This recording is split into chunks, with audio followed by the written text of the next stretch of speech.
Om Jnana-timirandasya Jnana-jana-salakaya Sakshurunmilitamena Tasmai Shri Guruve Namaha. Shri Chaitanya Manobhistam Sthapitam Yena Bhutale Swayam Rupa Kadamahyam Tadati Swapadantikam Vandeham Shri Guru Shri Yuddha Padakamalam Shri Guru Vaishnavancha Shri Rupam Sagra Jadam Sahagana Raghunathanvitam Tamsa Jeevam Sadvaidam Savadutam Parijana Sahitam Krishna Chaitanya Devam Shri Radha Krishna Padan Sahagana Lalita Shri Vishakhanvitam Cham He Krishna Karuna Sindhu Dina Bandhu Jagatpate Gopesa Gopika Kanta Radha Kanta Namostute Tapta Kanchana Gaurangi Radhe Vrindavaneshwari Vishubhanu Sutte Devi Pranamami Hari Priye Vancha Kalpatarupya Chakrupa Sindhubhye Vacha Patitanam Pavanebhyo Vaishnavebhyo Namo Namaha Jaya Sri Krishna Chaitanya Prabhu Nityananda Sri Advaita Gadadara Shiva Sadi Gaura Bhakta Vrinda Hare Krishna Krishna Krishna Hare Hare Hare Rama Rama Rama Hare Hare Namo Vishnupadaya Krishna Prasthaya Bhudale Srimate Jayapadaya Swamini Namine Nama Acharya Padaya Nitai Kripa Pradayane Gaura Kadadamadaya Nagara Gramadharne Namo Vishnupadaya Krishna Prasthaya Bhudale Srimate Bhakti Vedanta Swamini Namine Namaste Saraswati Deve Gauravani Pracharine Nirvishesha Shunyavadi Pasadesh Tarine Jai Sri Krishna Chaitanya Prabhu Nityananda Sri Advaita Gadadara Shiva Sadi Gaura Bhakta Vrinda Hare Krishna Krishna Krishna Hare Hare Hare Rama Rama Rama Hare Hare Hare Krishna. So I heartily welcome all the devotees who have joined our Bhagavad-gītā class today. So I think some more participants are yet to join. Today only I find 11. Other 10 more devotees are yet to join. Anyway, we will start the class. Today we are going to see chapter 13. The title of chapter 13 is Nature, Enjoyer and Consciousness. Yesterday we have seen chapter 12. That was on devotional service or Bhakti Yoga. In devotional service yesterday,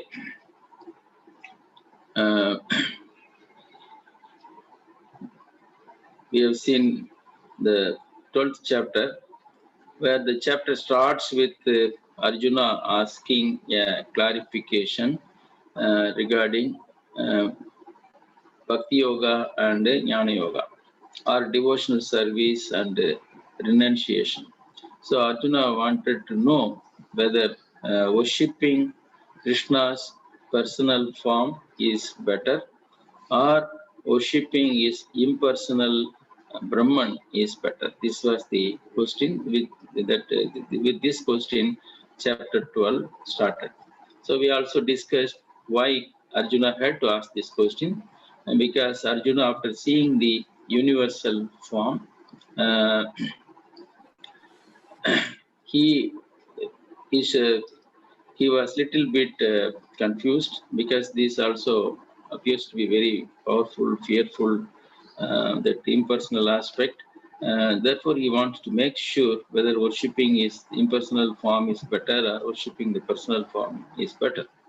So therefore, Krishna immediately cleared the doubt, and without any ambiguity, Krishna has told that devotional service rendered to his personal form is the best.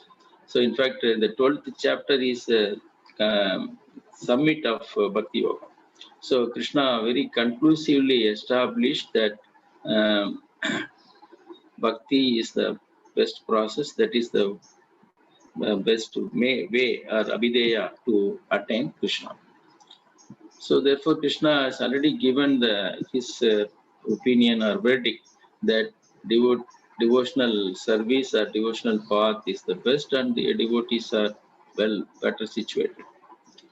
And however, he said those who worship the impersonal form, that is, those who worship the Brahman, impersonal Brahman, they attain after going through a lot of difficulties, because for the embodied beings, those who are, because we are all embodied in material bodies, so for us it is a very difficult process. Realizing Brahman is very difficult. Klesho adhigatara, Krishna says. And therefore he has recommended bhakti, devotional service, as the best mode. And then Krishna also, he in the 12th chapter, 7th sloka, he said he will personally deliver those devotees who are engaged in devotional service continuously. So those devotees, Krishna says, I will personally deliver them from the ocean of material miseries.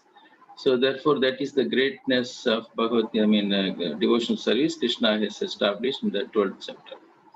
Then Krishna himself explained what are the various levels of devotional service. First, he explained the mind and intelligence completely absorbed on Krishna as the highest level. So that is something that is actually Krishna is telling, that is the Raganugar Prema Bhakti, that is the level a devotee should attain.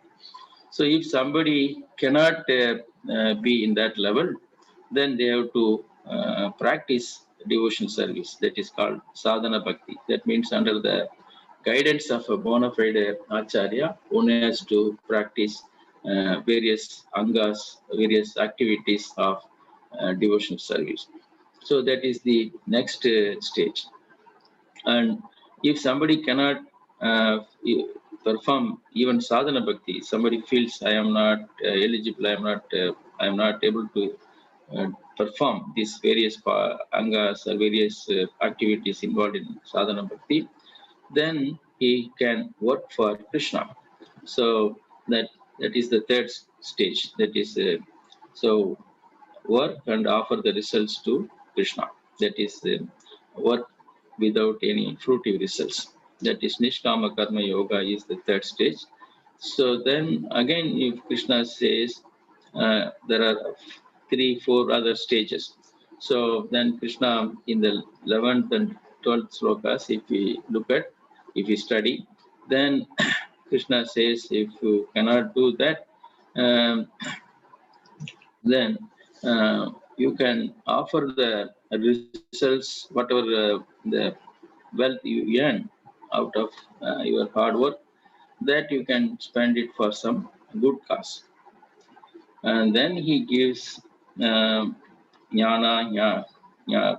better than jnana is dhyana, better than dhyana is renunciation of fruits. So therefore, like that, he has given various levels. The first 3 are directly connected to Krishna, and other one are in the preliminary stages. So all these people, if they apply themselves in their respective processes, or whichever they really qualify for, one can take up in any of these practices and can be elevated gradually to the highest stage of complete absorption in Krishna. That is Prema Bhakti. So ultimately one has to reach the level of Prema Bhakti so that we can get back to the spiritual world. After clarifying, after giving these various levels of Bhakti, so because people might be in different levels, no one is left out. Everyone can have some their slot, some whatever suits them out of the various levels. They can get in and start practicing. Then after giving the various levels of devotional service, then Krishna, he also lists the various qualities that a devotee should possess. So the various qualities like how he should consider himself, what should be his a good attitude towards oneself. We should feel meek, humble, and tolerant. All those good qualities one should possess. And dealing with other living entities, there are various qualities one should have towards others. And similarly, when good or bad things happen to us, we should have the mind to take them in equanimity. So not be elated when good things happen, and don't get depressed when we are into some suffering. So therefore, Krishna, all this he gives. And then at the end, he concludes saying, in this chapter, uh, those who follow this path of imperishable path of devotional service, yetu dharmamrutam idam yadoktam pariyupasate Sardadana mat parama bhaktaste ativa me priyaha. So Krishna says, those who follow this imperishable path of devotional service and who completely engage themselves with faith, making me the supreme goal, mat parama. Sardadana mat parama. So keeping Krishna as the supreme goal are very, very dear to me. So this is how Krishna concluded the 12th chapter. So this is the overall picture what we have seen yesterday in detail. Today we have just revised or had a small recap. Now in the 13th chapter, this is on nature, enjoyer, and consciousness. Actually, Bhagavad-gītā as a whole is considered as a scripture of devotional service or bhakti. What is the subject matter of Bhagavad-gītā? One can easily say it talks about bhakti. But still, by analyzing the various subject matters that are discussed in the 18 chapters of Bhagavad-gītā, Acharyas have classified the first 6 chapters to deal with Karma Yoga, and the last 6 chapters to actually it deals with Jnana Yoga, and middle 6 chapters dealing with Bhakti Yoga. So this is the Acharya's findings or their conclusion. So actually, after seeing this middle chapter, Bhakti Yoga, then one may conclude almost Krishna is completed. Then why should Krishna again go into Jnana Yoga? Actually, the Bhakti Yoga is the culmination of Jnana Yoga and Karma Yoga. That means one can progress to Bhakti Yoga through Karma Yoga, or can progress through Jnana Yoga to Karma Yoga. Ultimately, one has to come to Bhakti Yoga. That is the point.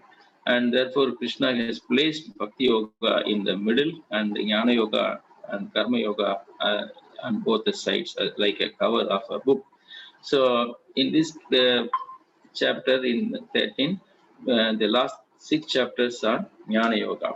So why Krishna, what is the connection? What is the link between these two? And the link is, in the 12th chapter, we have seen 7th sloka. Krishna says that he will deliver his devotee, Tesamaham samudritam mrityu samsara sagarat, from the ocean of samsara. Samsara means birth, death, and all these miseries. So this material existence is called samsara, and it is like a big ocean.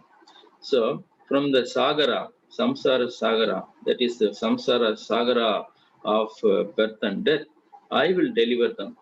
aham samudartha, tesham aham samudartha, mrityu samsara sagarat. And very quickly I will deliver them. So Krishna says.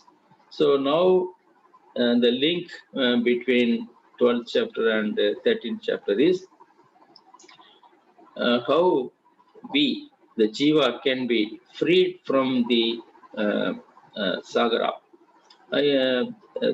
Because for getting freed from the sagara, we need jnana.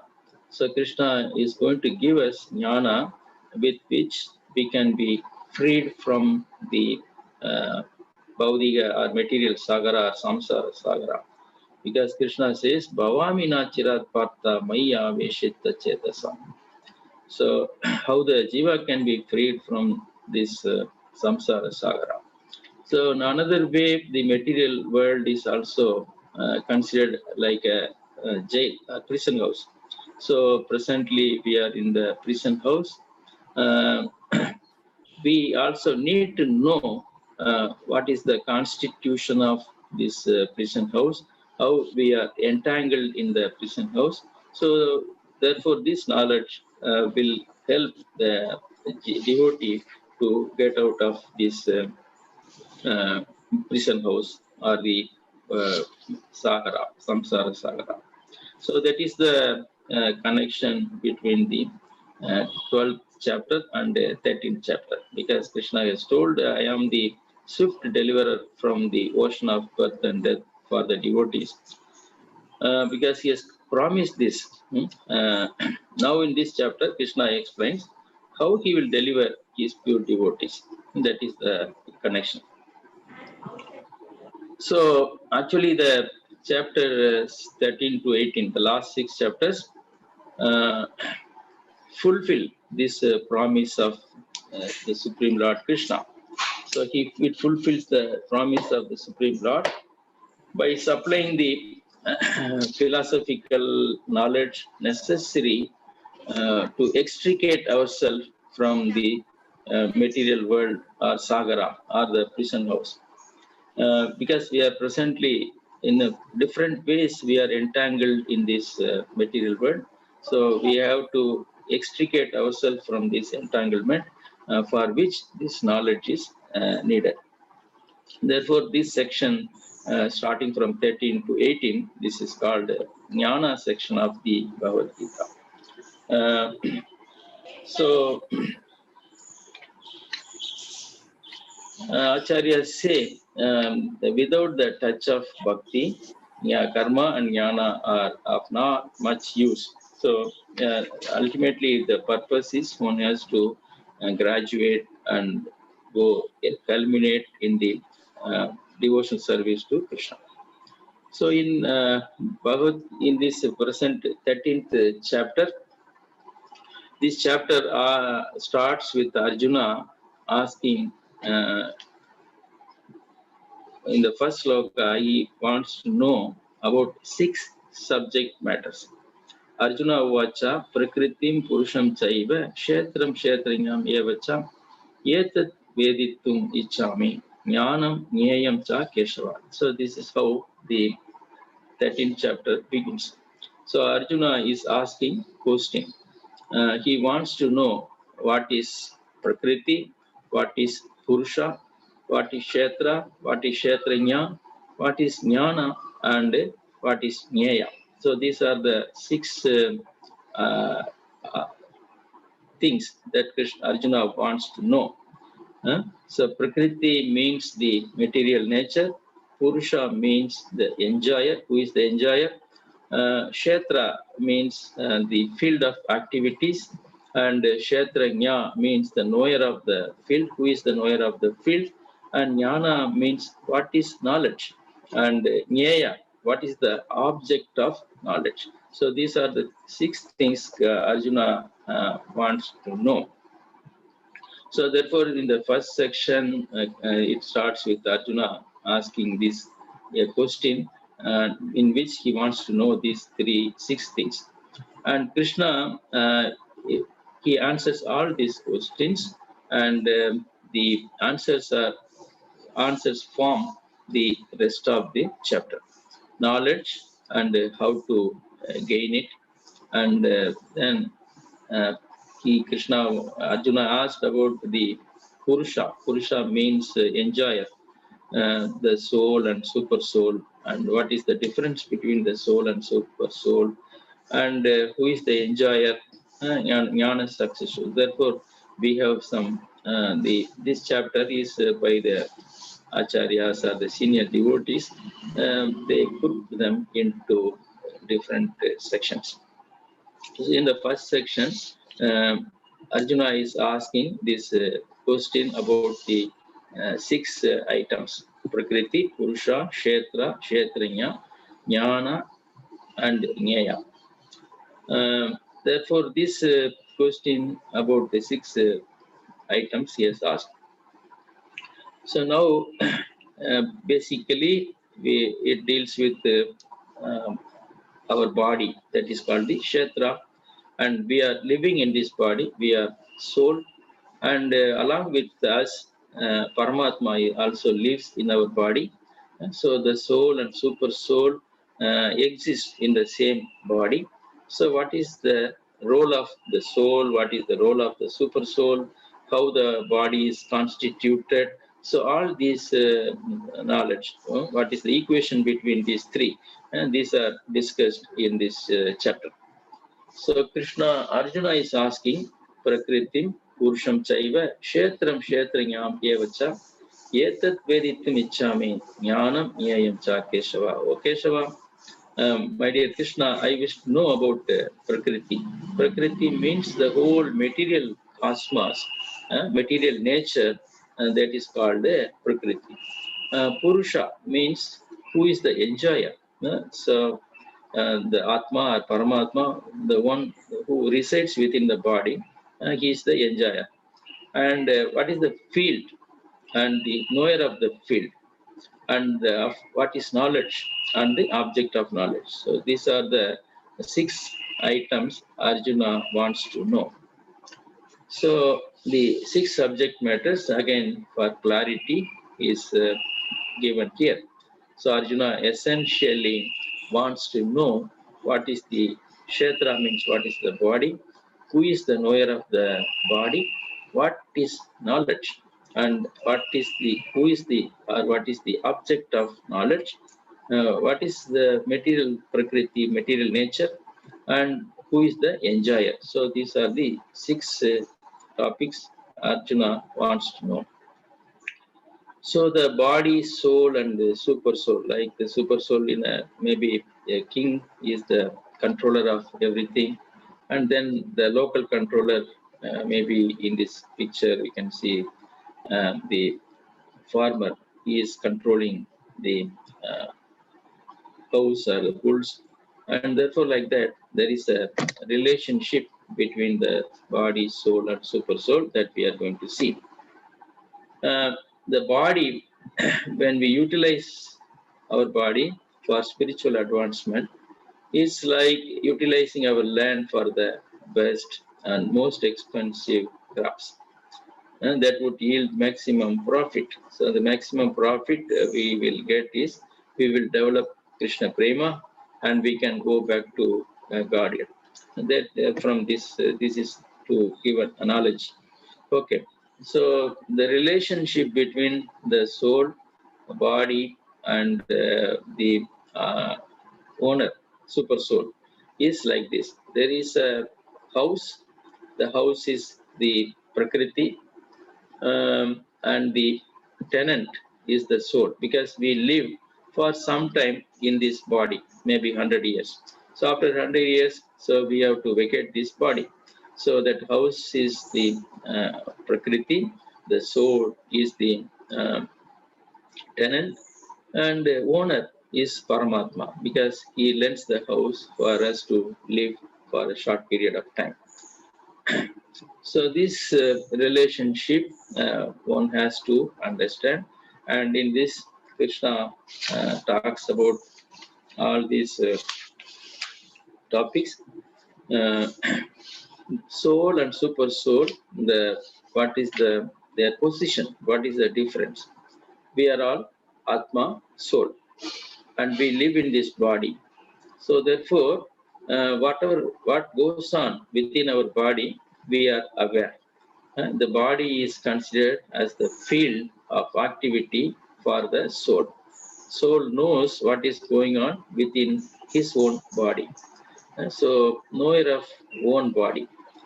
Whereas super soul, he is present in everybody. So he is present in all the human beings, all the plants, trees, everybody, all the 88.4 million varieties of species. In all these bodies, the Krishna is present in the form of super soul. So the super soul is actually Shirodakasayi Vishnu. Shirodakasayi Vishnu is present as Paramatma in everybody. So therefore, Krishna, the super soul, knows everyone. So he is the knower of all bodies, whereas the individual soul is the knower of only his own body. Whereas Krishna, the super soul, he is the knower of all bodies. And the body, what we presently live in, it's not our own property. It is a property given to us by the super soul for a temporary period of time. So therefore, the supreme proprietor is Paramatma, and he is the controller, because the body, though we live in the body, we are unable to control the growth or decay of the body. So we cannot stop the growth of the body, we cannot stop the decay of the body. So the body is not functioning under our control. So though we utilize the body in whatever condition it is, when it is young, we use it in a way. When we are in middle age, we use it in a different way. When we are in the old age, then we use it whatever possible with that body. So we use the body, but we are not the controller of the body. So we are simply the secondary proprietor and controller. So we are not the full, complete controller of our own body. And then we are fallible, and we are subordinate. So the soul is always fallible and subordinate. Krishna infallible, the Paramatma is infallible. That means he never fails, always superior. Yeah? So because he is the supreme controller. So therefore there are these differences are all discussed in the 13th chapter. So when we study sloka by sloka, then we can learn many more things from the 13th chapter.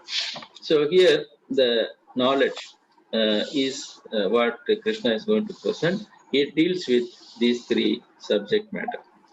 One is the body.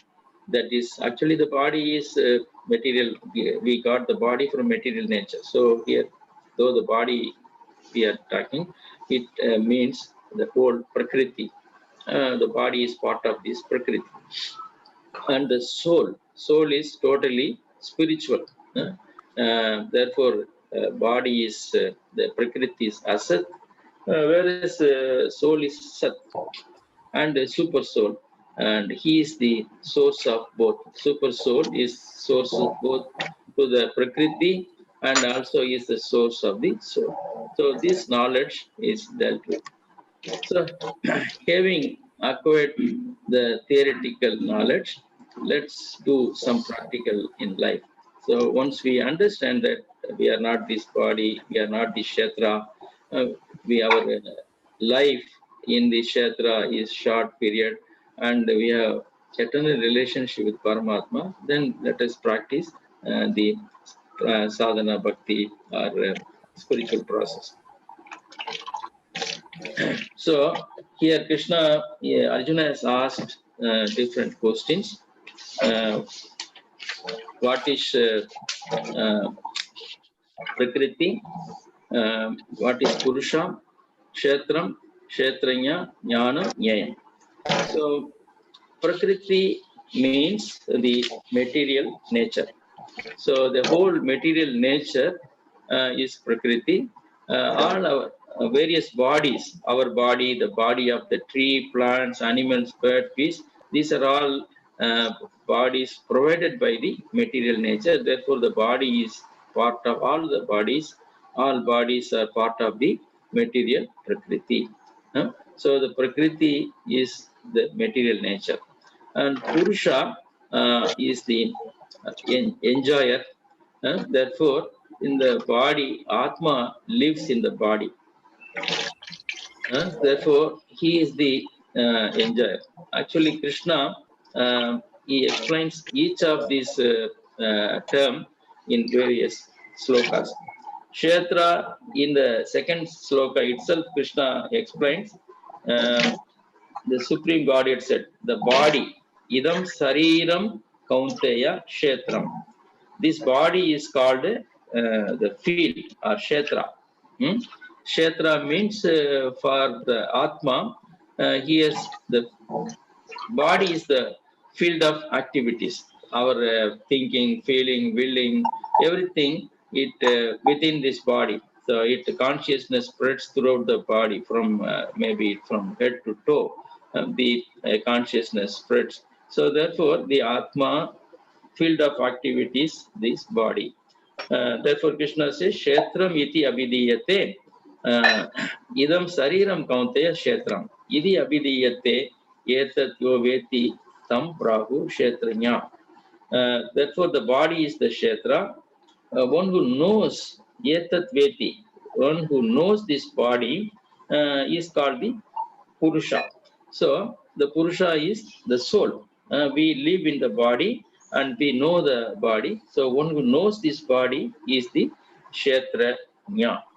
So Nya means knower of the body. So two points Krishna has clarified in the second sloka itself, Kshetram and Kshetra Nya. Actually, he has not started with Prakriti Purusha, which he clarifies or answers in later part of this chapter. But initially, he immediately clarified what is Kshetra and what is Kshetranya. And then Krishna also, he deals in a little more depth, Kshetranya. For example, how one can understand the knower of the body. The owner of the body knows that the body is changing. So we all know our body is changing. When we were a small child, our body was different.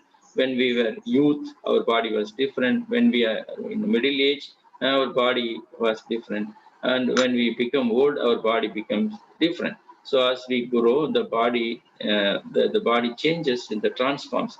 So, but yet the owner, he has the same feeling. I am the owner of this body, and therefore that we are able to separate ourselves from the changes of the body.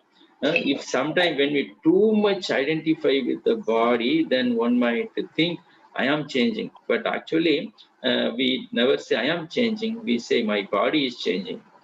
My body is paining. Like that. So therefore, the owner who claims ownership, he is always different. Like there are many such examples to differentiate the Kshetra and Kshetranya. From such simple examples and analogies, one can understand that we are not this body. We are separate from the body. For example, we use many clothes, different kinds of dresses. We know that we are not the cloth that we use. The cloth is different, I am different. Similarly, we use the body, and Atma is different, the body is different. So same way, through analogies, one can understand Kshetra and Kshetranya. So a lot more details Krishna is giving about Kshetranya also. Kshetranya chapimam. Krishna says, earlier first he said the Atma is the Kshetranya.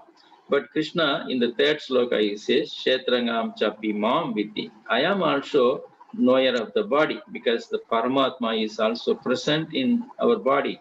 You should understand that I am also the knower, Kshetranya. But I am the Kshetranya in all bodies, Sarva Kshetresu. But Krishna Atma is the Kshetranya in one body. Here Krishna says, Kshetranya chapimam vidhi sarva Kshetresu. All bodies I live. in every body I live. So therefore Krishna knows every body. So he is the knower of all bodies. So that is the difference between the individual soul and the super soul. So like that, Krishna explains first the Kshetra, Kshetrajna. Then regarding Jnana, so the perfect knowledge of the constitutions of the body, constitution of the individual soul, and the constitution of the super soul. This understanding of these three items, that is known as Jnana. So therefore, Jnana is the knowledge of the Prakriti, soul, and super soul, and their equation, that their relationship. That is called Jnana. So therefore, this part is Jnana. Then further, Krishna gives lot many details about the field of activity, how it is constituted, what are the changes the body undergo, whence it is produced, who the knower of the field. All these Krishna himself raises these points, and he replies later on. So all this, when we study in depth, each of those topics can be understood in more detail.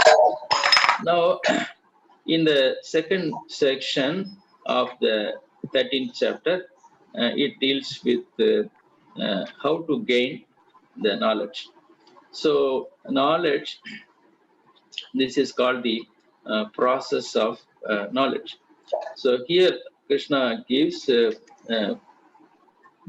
various qualities of knowledge. The most important quality, actually this is the essence of all the qualities that we should possess. Most important quality, because Krishna gives a list of nearly 25 qualities, Amanitvam, Adambitvam, Acharya Upasanam, like that it goes. So of all these 25 qualities are knowledge listed here, the most important quality is Ananya Yogena. That is constant and unalloyed devotion to Krishna. That is the Ananya Yogena is the most important quality for the soul, for Jivatma.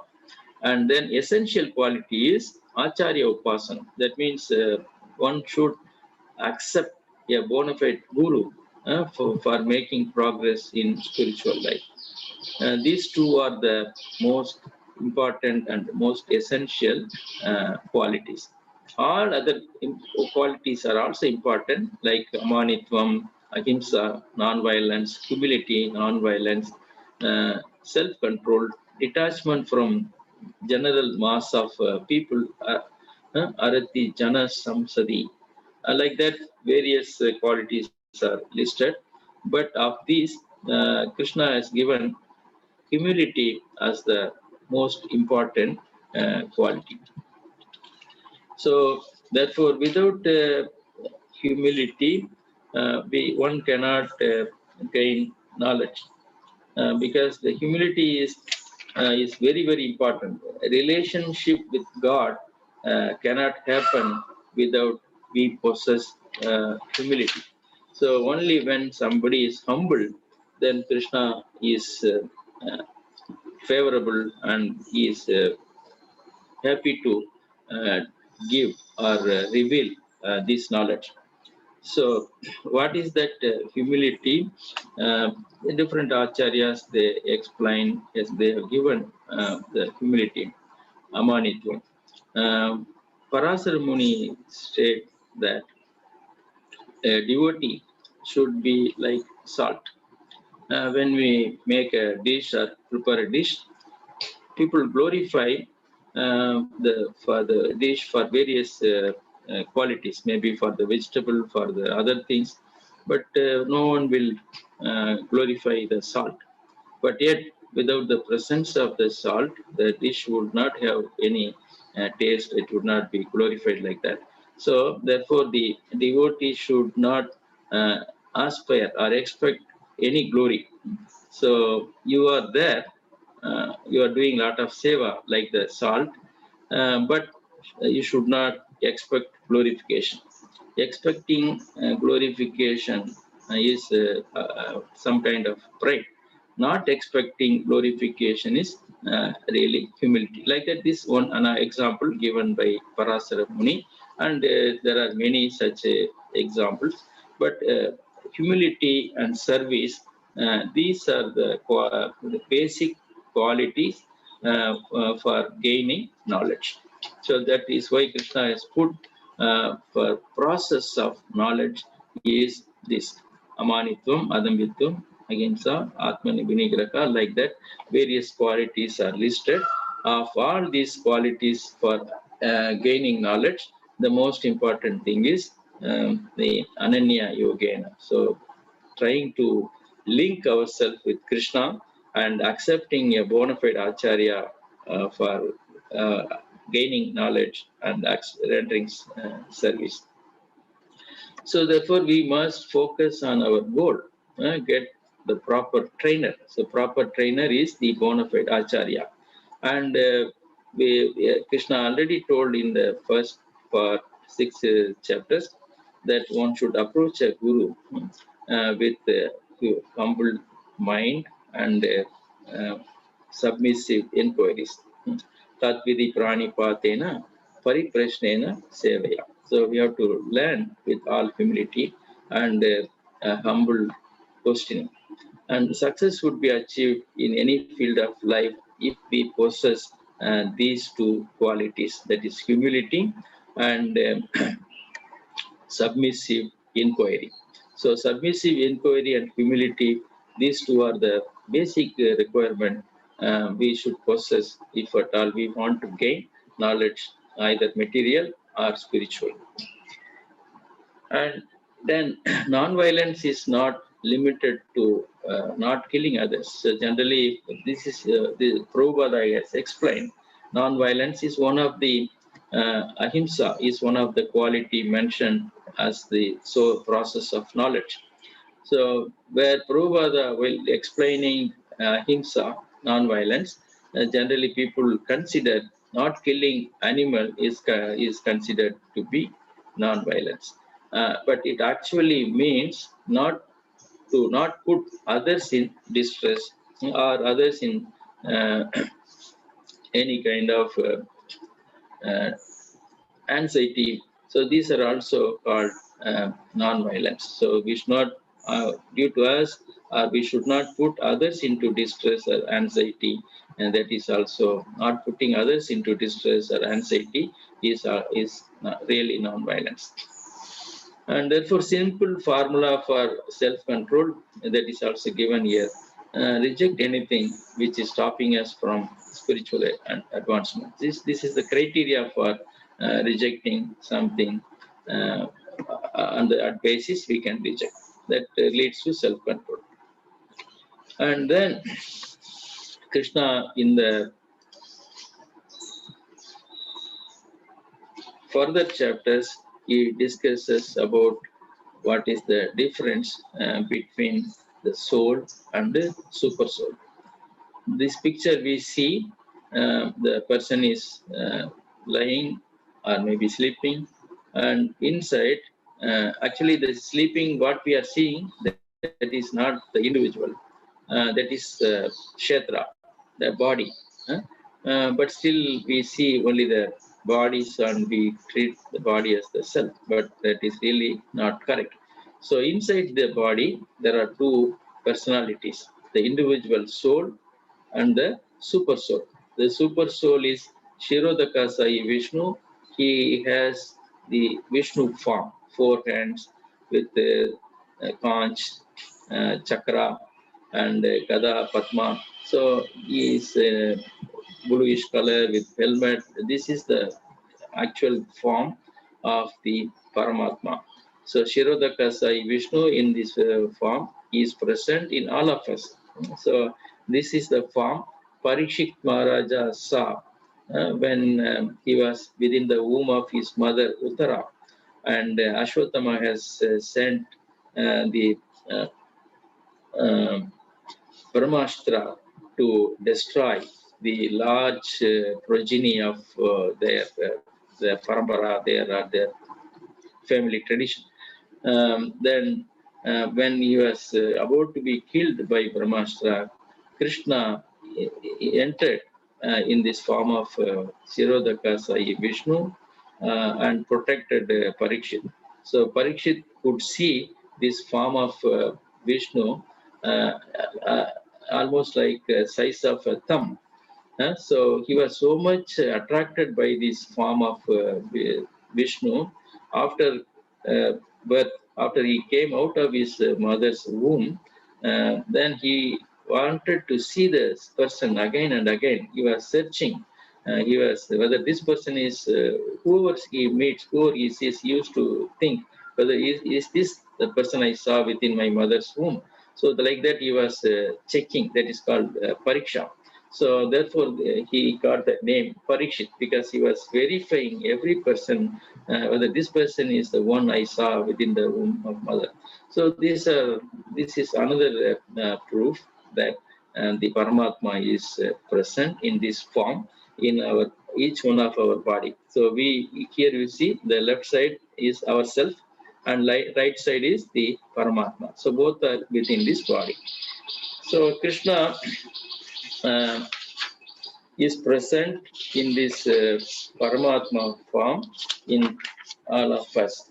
So here in this third section of this, Krishna explains these three topics. Nyayam. I shall now explain the knowable. So what the knowable means object of knowledge. So Krishna says he is going to explain the knowable, knowing which you will taste the eternal. Brahman, the spirit, beginningless and subordinate to me, lies beyond the cause and the effect of this material world. Krishna starts like this. So he says, I am going to explain. Pravakshami. Nyayam yat tat pravakshami. Knowable I am going to explain. So what is the knowable? Already we have seen within the body, there is the Atma and Paramatma. So the Paramatma is the knowable.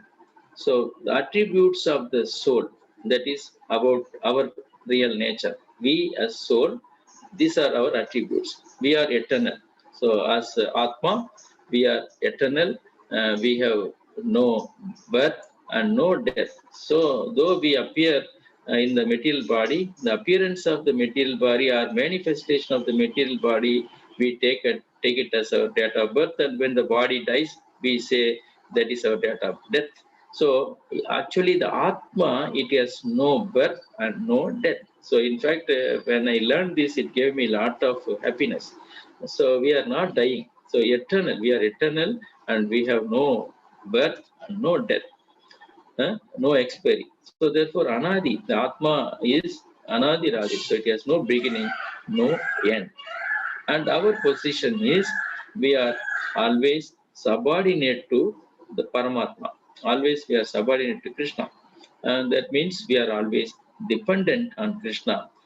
Even in the material world, for our maintenance, we depend on Krishna. So we need all these natural resources like sunlight or the air for breathing, and water for drinking, and food for maintaining the body. So all these things we do not create. We have not created any of these things. So all these are provided by the Supreme Lord. And then though everywhere, then each one, he gets his quota for the maintenance of the self, body. So therefore we are always dependent on Krishna. Beyond, and Atma is not part of the material world. So therefore, it is beyond the cause and effect of this material world. So we need not waste our time in adjusting the furnitures of the guest house. So right now, our life in the material body is like staying in a guest house. Sometimes we stay in the guest house for a day or two. So in that time, we should not try to decorate the house. So your purpose is only to stay and get out. So your eternal home is ready to be to the perfection. So eternal home is the spiritual world. So therefore, we have to just start our return journey so that we can get back to our home. We should not continuously stay in the guest house. So therefore, Krishna, he explains Nyayam, that is source of knowable. And knowable is the Paramatma and also Atma. First, we have discussed the one of the Nyayam is the soul, of which we have seen. Then next knowable is the Paramatma. Krishna explains here, Bahir Antascha Bhutanam Acharam Charam Evacha Sukshmatvatat Avigneyam Durastam Chanti Kechata. So this is the like in the 8th chapter also there are descriptions like conflicting statements which are inconceivable for us. So the supreme truth, Paramatma, he exists outside and inside of all living beings. So Krishna already told, I live in all the Kshetreshu, Sarva Kshetreshu, I live in all the Kshetra. But here he says, I live inside and also outside. So that means Krishna lives within us as Paramatma. He is also present outside. Maybe he is pervading in all the molecules and atoms in the space. So everywhere he is present, the moving and the non-moving. So I exist in the moving and the non-moving because the Paramatma is subtle. He is the beyond the power of the material senses to see or to know. We cannot see the Paramatma with our material senses, and we cannot even know him. Although far, far away, he is also very near to all. So he is present within us as Paramatma. He is also far, far away in the spiritual world. So therefore, these are all description of the Paramatma or Supersoul Krishna gives in the 16th sloka of this chapter. So therefore, the attributes, because we are discussing about Nyayam, knowable. So knowable is Paramatma. One of the knowable is also Atma. Here Paramatma, Krishna says, he is all pervading. That means he is inside of us and outside of us. So there is no place where we cannot find him. Yet we cannot find him. So in no place where he is not, everywhere he is present. So he is all pervading, and he is origin of the senses. We all have senses, but these senses are not in our control. So the owner of the senses is Paramatma. So therefore, he has senses but has no senses. To this spiritual Acharyas explain, he has no material senses. He has spiritual senses. So because the Supreme Person has got spiritual senses, and he is the source of all senses of all living entities. So on Krishna, he says, I am present in all the bodies. So in this chapter also, he pervades, he is present inside and outside. He is present in all the kshetras, but that does not mean he is divided and distributed in various bodies. No, he still remains undivided. So in undivided nature, and he is present in every body. And he resides in the heart of all. So these are the attributes of the super soul. Now, who can know the soul and super soul and prakriti? So Krishna, he gives this knowledge here. That's the field of activity. So field of activities means our body, kshetra, knowledge, that is jnana. That is starting with Amanito, Adambitna, Acharya, Upasana, Ahimsa, all those are the process of knowledge. And noble means the Paramatma. So field of activity, knowledge and noble have been summarily described by me. Only my devotees can understand this thoroughly and thus attain my nature. Mat bhakta etat vijnaya Mat bhavaya upapadyate. So they can, only my devotees can understand this knowledge, and by this they will attain my nature. So the life lesson is, if we think we are this body, because the body does not work under our control, and we are unable to keep the youth, we are unable to keep the body without any disease. So therefore, it will be very frustrating to think that I am this body. Because the body, it has got all the bodily difficulties. So we cannot relieve or get rid of these things as long as we are in the body. Whereas the soul, Atma, when we are soul, then it is really liberating. So there is a hope. Then once we are out of this body, once when we get rid of this body through the process of bhakti, then we will be fully freed from all the inabilities which are associated with the body. So therefore, there is a hope, and there is a bright future in the form of getting liberated from the clutches of the material body. Rather than trying to be controllers of this material body, let's give our controls to Krishna.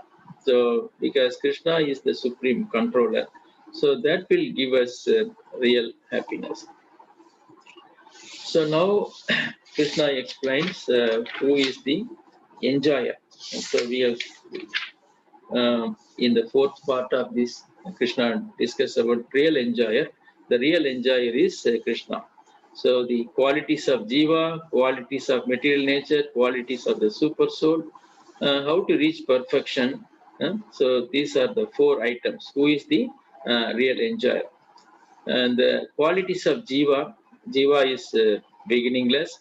It's struggling hard for existence in the material world. Since we want to enjoy through material body or material nature, we are unable to get the enjoyment we are really seeking. So material nature, because we are unable to gain or enjoy the thing really we want, so it leads to frustration. So therefore, we have the 8.4 million of species based on our desires, action and desire. We desire something, we want to enjoy some way, like always swimming, then we get a body inside the water. If you want to fly and enjoy, then we get a body which can fly. And if we want to do something else, then accordingly we get all these varieties of desires and actions that karma leads to put us in any of these 8.4 million species, 84 lakh species, varieties of bodies. And the qualities of material nature. Material nature means the prakriti, earth, water, fire, air, ether, and all the 24 elements that constitute the material world.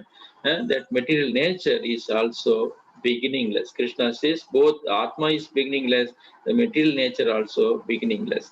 But the material nature, it manifests sometime and unmanifest after some time. So it is a temporary manifestation, and the material nature, it keeps transforming in various ways. The world, what it is today, after 100 years or 200 years or 1000 years, if we come and see, then there will be changes in the material nature, and provides residential quarters to the jiva. We get different bodies, that is our residential quarters, and that residential quarter, various types of residential quarters are provided to us by the material nature. So material nature controls the jiva through the three modes, sattva-guna, rajoguna, tamoguna. This is the three gunas which is part of the material nature. The material nature, the controller of the material nature, control us through these three gunas.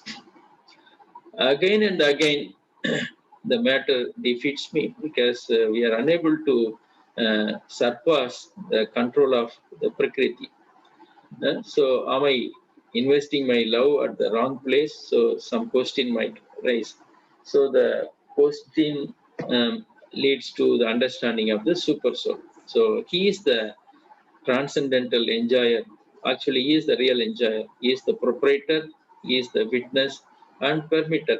So in the latter chapter, Krishna says, he is the witness, Hanumanta, Bhakta, Sakshi, like that. So he is the witness, whatever we as Atma, whatever we do in our life in the material world, he is the witness. Even if other Jivatma do not bear witness, Krishna as Paramatma is the witness. When we want to do something, unless he, Anumanta, he permits, we will not be able to do. So Krishna is watching us, whatever we do, it is witnessed by the Supreme Lord. So the Super Soul is the controller of both the body and the soul. However, this desire, it originates from us, from the soul. And the nature, it provides the suitable body to fulfill those desires. But still, Krishna as Super Soul has to sanction whatever our desire and the matching body. Therefore, Super Soul controls everything. So let us live the same life. We need to change only our consciousness, our boss. So let's have Krishna as our controller, our guidance, and Krishna is wonderful. So Chief, now know that whatever you see in existence, both moving and non-moving, is only a combination of field and field of activities and knower of the field. That means all the bodies are a combination of soul and body. How to acquire jnana chakshushu? That means to have a vision of knowledge-based vision, then to attain the destination. So therefore, the knowledge, how to acquire jnana chakshushu means by gaining knowledge about the body, difference between body and the soul, difference between soul and super soul.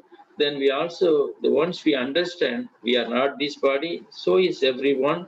So we should see everyone as spiritual part or as Atmas.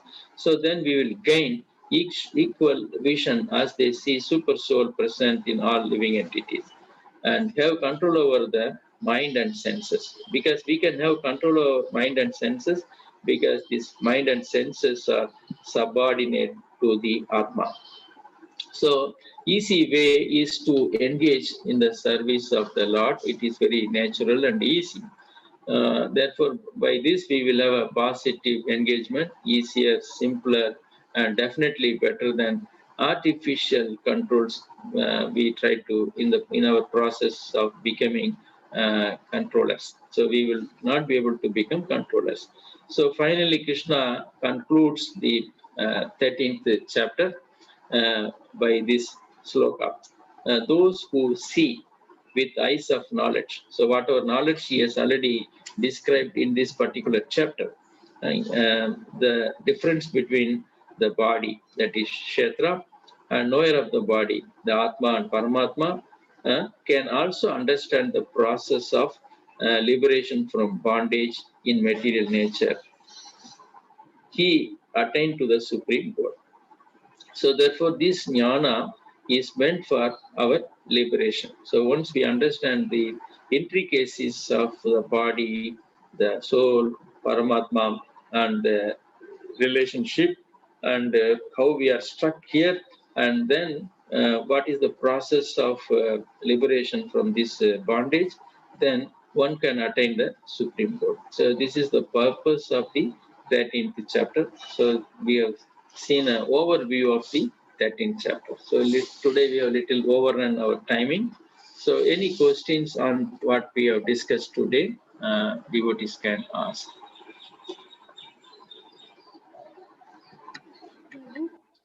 Yeah. Where will Paramatma go after the body dies? Which one? Where will Paramatma go after the body dies? After the body dies? Yes, Prabhu. Where the Paramatma goes? Yes, Or Prabhu. you want to know where the Paramatma or Atma goes? Paramatma. Paramatma will go along with the Atma to wherever the Atma, as per his karma and desire, the Atma gets another body. Maybe now we are in a human body. Suppose if our karma and say, let us say the desire, let us say we want to go to Swargaloka. So this Atma goes to Swargaloka. The Paramatma also go with him. So every Atma is accompanied by the Paramatma. The Paramatma will accompany this Atma until it gets back to the spiritual world. Okay, Prabhu. Okay.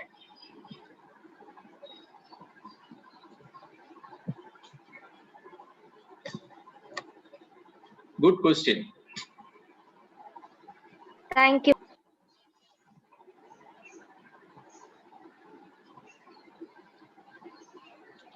Hare Krishna, any other clarification, doubts?